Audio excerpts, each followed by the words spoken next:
Let's take a look at some of the magic of Photoshop. One of my favorite features that was added a few versions ago, content-aware fill. For this image, I need a shot of just the wall for a cover that I'm doing, and although it's a great shot of the girl, I need to take her out and have solid wall.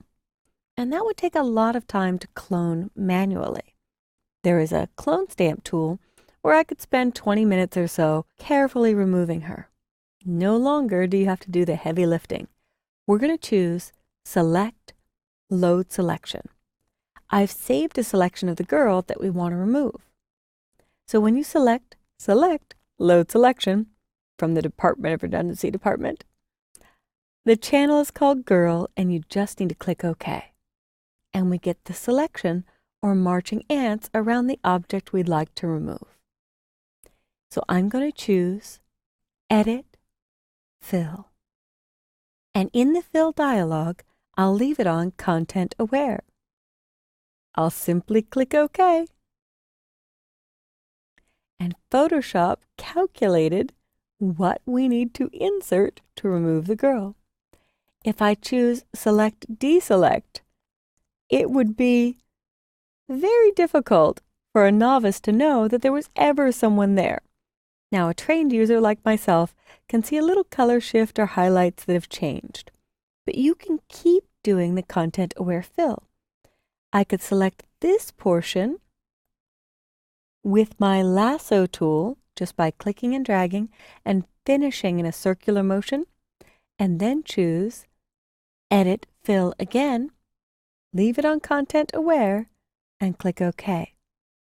It's a random algorithm that will do different things every time you fill. So if I don't like that fill, I can try it once more. And see how it regenerates every time? This is starting to get a bit uneven, but I was pretty happy with the first one. So I'll choose Edit Step Backward, which is a way to multiple undo, and I'm going to leave it here. A more real-world shot that I might use this on is this beach baby. Now we've got Happy Pudgy Baby in the front, and I want to imagine that there was no one else there on the beach that day. It's just her getting to enjoy Carmel by the sea by herself. So with the lasso tool, I'll select this couple having a little beach picnic. I'll choose Edit, OK, and they're magically gone, lined up perfectly. This gentleman on a stroll,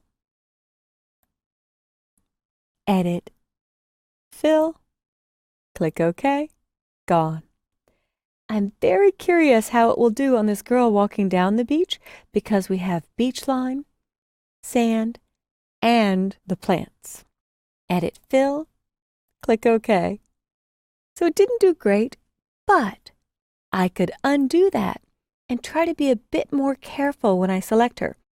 You don't need to, in fact, make a perfect selection for this to work. You may need to make a tighter selection or looser selection because Photoshop is evaluating all the pixels around it and using the surrounding areas to do the fill. So Edit, Fill one more time. Ah, so good. Now, in some cases, I might want to step backward and remove maybe this person before the next person. Depending on the surrounding pixels, you'll get different results. Wiped out. God, this is so easy. I can't tell you how many hours I spent painstakingly removing objects with the clone stamp tool. Much better. And I could bother to go and remove the other people. I see a little bit of beach that was left, so I'll make a lasso selection, Edit, Fill, and you keep doing it. In fact, you don't even need to reselect the area. If you don't like what it did the first time, try a fill again. It's always re-evaluating when you do that. I will choose Select, Deselect, and go to my History panel. History shows all the things I've done since I opened the file.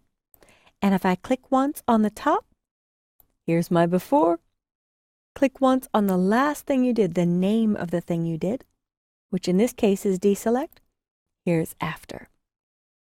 It is like a magic tourist remover for all your travel or vacation shots, or that shot where you may have one object just taking away focus from the subject of the photo. And this is an excellent way to remove those things that are just distracting and call attention to the subject, which is the happy little baby in the front. I hope you've enjoyed our Removing Unwanted Objects with Content-Aware Fill, which has been in Photoshop for a few versions, and I still live for to get the perfect photo out of something that I grabbed and have only the people in it that I want to see when I print this or post it to social media. Try Content-Aware Fill with images of your own.